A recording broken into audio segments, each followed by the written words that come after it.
जय श्री राम। दोस्तों, आपका एक बार फिर से स्वागत है हमारे YouTube चैनल खुल के कहो में।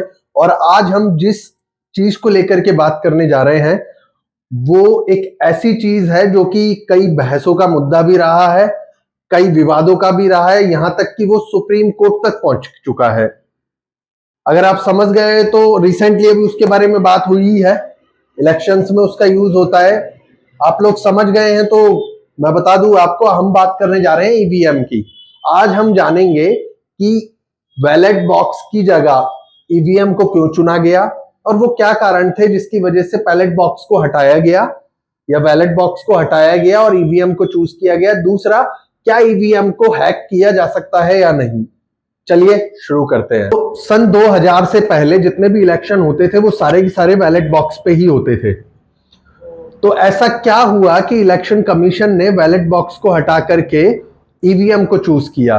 देखिए, बैलेट बॉक्स के को रिप्लेस करने का जो मेन कारण थे वो ये थे कि एक तो बैलेट बॉक्स में समय बहुत लगता था, क्योंकि बैलेट बॉक्स में होता क्या था, एक बॉक्स होता था और हम लोग एक पर्ची होती थी जिसपे सभी उम्मीदवारों के चिन्ह लगे रहते थे, उस पर ठप्पा लगाते थे, उसको मोड़ के उसे एक बॉक्स में डालते थे। तो एक तो इसमें पेपर बहुत लगता था जिसकी वजह से पेड़ बहुत कटते थे। सेकेंडरी, बूथ कैप्चरिंग और फर्जी वोटिंग इसकी वजह से बहुत होती थी। उसके बाद बैलेट बॉक्स को मैनेज कर पाना बहुत डिफिकल्ट था क्योंकि ये बहुत भारी हो जाते थे वोट की वजह से, और इनकी सिक्योरिटी का भी बहुत बड़ा कंसर्न था। इसीलिए 1999 में जब इलेक्शन हुए थे तो इलेक्शन कमीशन ने पहली बार ईवीएम का सुझाव दिया, उसको दिखाया कि भाई अब आगे से जो है पोलिंग जो होगी वो ईवीएम बेस्ड होगी। और तभी से ईवीएम जो है पोलिंग के लिए इंडिया में यूज आने लगा, क्योंकि हम सबको पता है हमारा देश जो है एक प्रजातांत्रिक देश है और दुनिया का सबसे बड़ा लोकतंत्र हमारे देश में है। तो उस केस में जब पहले बैलेट बॉक्स से होती थी पोलिंग, तो उस दौरान उसको गिनने में बहुत समय लगता था, जबकि ईवीएम में ये चीजें है नहीं। और यही एक कारण था कि इलेक्शन कमीशन ने ईवीएम को चूज किया, क्योंकि ईवीएम एक तो हल्का होता है, दूसरा इजीली वोट काउंट किए जा सकते हैं, तीसरा इसको इजीली सिक्योर किया जा सकता है, इधर उधर ट्रांसफर किया जा सकता है। ईवीएम क्या है? ईवीएम एक इलेक्ट्रॉनिक मशीन है, इसे इलेक्ट्रॉनिक वोटिंग मशीन कहा जाता है। इसके दो यूनिट होते हैं, बीयू और सीयू। बीयू यानी कि बैलेट यूनिट और सीयू यानी कि कंट्रोल यूनिट। तो बैलेट यूनिट में हम लोग अपना जो भी वोट होता है, जिसको भी देना होता है, वो दबाते हैं, वो स्टोर होता है सीयू के अंदर। 2013 में इसमें वीवीपैट भी जोड़ा गया था। वीवीपैट क्या करता है, आपने जिस भी सदस्य को वोट दिया है उसकी पर्ची वो निकाल के दे देता है।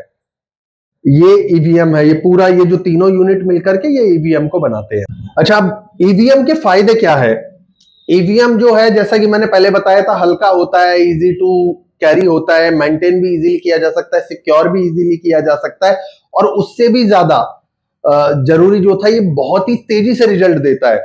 अगर आप देखो कि आप चाहो तो सुबह वोटिंग करा करके शाम तक आप रिजल्ट भी घोषित कर सकते हो ईवीएम के थ्रू।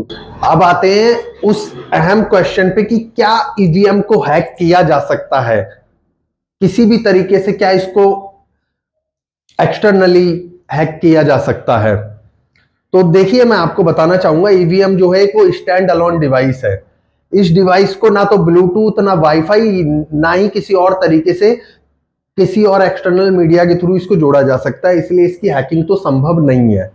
लेकिन हाँ, ईवीएम के साथ टेम्परिंग पॉसिबल है। वो भी किस सूरत में, वो भी मैं आपको बताता हूं कि अगर कोई भी अनएथिकली या इलीगल तरीके से ईवीएम तक जाता है तो वो उसके पार्ट्स को बदल के या पूरी की पूरी ईवीएम को बदल के उसके साथ टैंपरिंग कर सकता है, लेकिन हैक नहीं कर सकता। तो इस टैंपरिंग को रोकने के लिए जो इलेक्शन कमीशन है वो क्या करता है, वो मैं आपको बताता हूं। तो सीसीटीवी सर्विलेंस के थ्रू वो उसको गाइड करता है, उसके अलावा मल्टीपल सिक्योरिटी मेजर्स वो उसको फॉलो करता है कि जब इलेक्शन होता है, ये इवन मुझे रिसर्च करने के बाद ही पता लगा, पहले मुझे पता नहीं था। इलेक्शन से पहले एक मॉक पोलिंग होती है, तो उस मॉक पोलिंग में जितने भी उम्मीदवार होते हैं उन सभी उम्मीदवारों को इलेक्शन कमीशन पोलिंग बूथ पे बुलवाता है और वहां पे मॉक पोलिंग करवा करके ये कंफर्म किया जाता है कि ईवीएम के साथ कोई छेड़छाड़ नहीं हुई है और ईवीएम कहीं से कहीं तक खराब नहीं है या इसको हैक किया गया है। ये सारी चीजें सुनिश्चित की जाती है और सभी उम्मीदवारों के साथ। अब इंटरेस्टिंग बात यह है कि इतना कुछ होने के बाद भी कई उम्मीदवार हारने के बाद बोल देते हैं ईवीएम हैक हो गया है, जो कि पॉसिबल नहीं है। हैक नहीं हो सकती है मशीन। सेकंड, इलेक्शन कमीशन या कोई भी उम्मीदवार ये तय नहीं कर सकता कि कौन सी ईवीएम कहां जाएगी। ये सब अल्टरनेट प्रोसीजर है, क्योंकि कई लोगों के दिमाग में आ रहा होगा भैया सेंटर पे पहुंचने से पहले ईवीएम को रिप्लेस कर दिया जाए। तो मैं आपको बता दूं कि जो ईवीएम आ रही हैं पोलिंग के लिए, ये फिक्स नहीं है। कोई भी ईवीएम किसी भी पोलिंग बूथ पे जा सकती है। और अगर हम टेक्निकली देखा है, किसी भी चीज को हैक करने के लिए आपको क्या चीज जरूरी है, उसके साथ कनेक्टिविटी है ना। चाहे आप ब्लूटूथ से करो, चाहे वाईफाई से करो, चाहे वायर से करो, किसी भी मीडियम से करो। अगर कोई भी चीज, कोई भी डिवाइस किसी भी तरीके से इंटरनेट या किसी भी मीडियम के थ्रू, वायर्ड या वायरलेस के थ्रू कनेक्ट नहीं हो सकती, जिसके ऊपर एक्सेस नहीं लिया जा सकता, तो उसको हैक कैसे किया जा सकता है, आप लोग बताइए। तो फिर ये जो उम्मीदवार जो अब इलेक्शन लड़ने के बाद हार जाते हैं, वो अपनी गलती निकालने के लिए, अपना गुस्सा निकालने के लिए सीधा इस मशीन के ऊपर आरोप लगा देते, भैया इसको हैक कर लिया गया है। जबकि साइंटिफिकली प्रूवन है कि ईवीएम को एक्सटर्नली हैक नहीं किया जा सकता और इंटरनली भी हैक नहीं किया जा सकता। अगर कुछ किया जा सकता है तो वो ये है कि मशीन के पार्ट्स बदल दिए गए हों या मशीन को ही बदल दिया गया हो। तो उसको भी सुनिश्चित करने के लिए इलेक्शन कमीशन पहले ही, इलेक्शन से पहले ही मॉक पोल करवा करके सभी पार्टियों के सामने ये सुनिश्चित करता है कि भैया मशीन एकदम सही है। लेकिन ये लोग जनता का बेवकूफ बनाने के लिए बार बार ईवीएम हैक होने का बहाना लगाते हैं।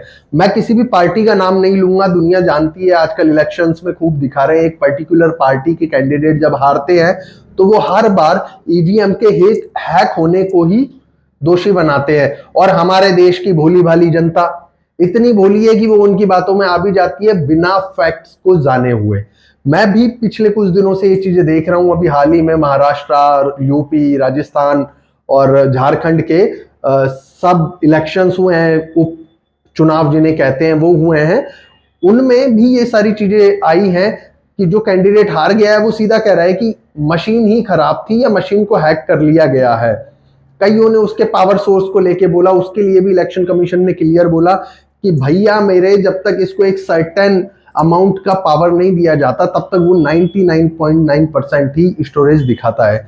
इस मशीन को किसी भी तरीके से, मैं रिपीट करता हूं, इस मशीन को किसी भी तरीके से बाहर से किसी मीडिया के थ्रू कनेक्ट करके हैक नहीं किया जा सकता। जो चीजें संभव है वो ये है कि पूरी पूरी मशीन को ही बदल दिया गया हो, और वो नहीं हो सकता क्योंकि जहां पोलिंग हो रही है वो पूरा सर्विलियंस के अंदर है, उसको जहां ले जाया जा रहा है वो सर्विलियंस के अंदर है।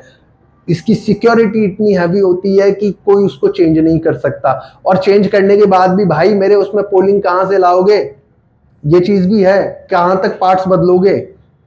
वो अनसपोर्टेड पार्ट्स को वो मशीन भी एक्सेप्ट नहीं करती है। तो जरा खुद सोचिए आप कि क्या इस मशीन को हैक किया जा सकता है या नहीं। क्योंकि देखिए, एवरीथिंग इज पॉसिबल, है ना। मशीन को ही बदल दोगे तो हैक करने की जरूरत ही नहीं है, सोचने वाली बात है। बट हैक इसको नहीं किया जा सकता है। एक चीज और मैं बताना भूल गया था, वो जो वीवीपैट है, जब काउंटिंग होती है पोल्स की, जब काउंटिंग होती है ईवीएम के थ्रू, तो वो जो वीवीपैट का जो डाटा है उसको भी वेरीफाई किया जाता है। मतलब वो जो पर्चियां वो निकालता है ना वीवीपैट, उसको भी वेरीफाई किया जाता है ईवीएम के साथ। तभी जाके सुनिश्चित किया जाता है कि कोई पोल वैलिड है या नहीं। तो आप खुद सोचो यार, जब इतने सिक्योरिटी मेजर है, सर्विलियंस है सीसीटीवी का, है ना, बाहर से इसको किसी भी तरीके से ब्लूटूथ, वाईफाई या इंटरनेट के थ्रू कनेक्ट नहीं किया जा सकता, एकदम एक्सट्रीम लेवल की सिक्योरिटी है, और अल्टरनेटली मशीन्स का डिस्ट्रीब्यूशन होता है, ठीक है। फिर मतगणना के दौरान भी वीवीपैट से उसको वेरीफाई किया जाता है। तो ये कैसे संभव है कि इस मशीन को हैक किया जा सकता है, आप खुद ही सोचिए। तो इस सारी चीजों पे निष्कर्ष ये निकलता है कि बैलेट बॉक्स से लेके ईवीएम तक और उसके हैकिंग को लेकर के जो चीज मैंने मेरी रिसर्च में जानी वो ये है कि क्योंकि बैलेट बॉक्स के दौरान बूथ कैप्चरिंग होती थी, फर्जी वोटिंग होती थी, उसको मैनेज करना डिफिकल्ट था, सिक्योरिटी दे पाना डिफिकल्ट था, इसीलिए इलेक्शन कमीशन ईवीएम को लेकर के आया जो कि सेफ, सिक्योर और फास्ट रिजल्ट देता है। Fast result in the sense, अगर आप पूरे दिन भर में पोलिंग कराओगे और शाम को रिजल्ट मांगोगे तो ये दे देगी, क्योंकि सारा डाटा डिजिटली स्टोर्ड है उस पर्टिकुलर मशीन के अंदर, कहीं बाहर किसी डाटा सेंटर में नहीं जहां से उसको मैनिपुलेट किया जा रहा है। और मशीन के अंदर ऐसा कोई भी चीज नहीं है जिसको आप मैनिपुलेट करें, हाँ, जब तक पार्ट्स को ना बदला जाए, और वो भी इतनी सिक्योरिटी के बाद मुझे नहीं लगता कि हो सकता है। तो बाकी चीजें मैं आप ही लोगों पे छोड़ता हूं।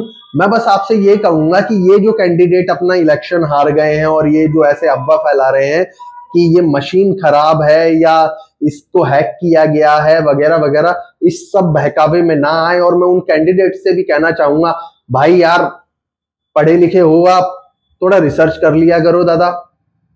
मेरे को मात्र कुछ घंटे लगे रिसर्च करने में, ये जानने में कि ये मशीन है क्या चीज। तो यार आप लोगों को भी तो थोड़ा सोचो ना भाई, आप ऐसे ही कुछ भी झूठ मत बोलो। और हमारे देश की प्यारी जनता, आप भी थोड़ा सा चीजों को समझ करके डिसाइड करो कि कौन क्या बोल रहा है। सारे नेता लोग आजकल बिना सिर पैर की बातें कर रहे हैं यार, और सब लोग उस पर ट्रस्ट भी कर रहे हैं, तो थोड़ा सोचने वाली बात है। बाकी मैं आप लोगों पे छोड़ता हूं, आप कमेंट करके बताइए कि आप भी, आपको लगता है कि ईवीएम को हैक किया जा सकता है। हमें जरूर कमेंट करके बताइए। और प्लीज यार हमारे चैनल को आप लोग सब्सक्राइब कीजिए, आप लोगों की सपोर्ट की हमें सख्त जरूरत है। आपको मेरा वीडियो अच्छा लगा तो प्लीज लाइक कीजिए, शेयर कीजिए, सब्सक्राइब कीजिए। जय श्री राम।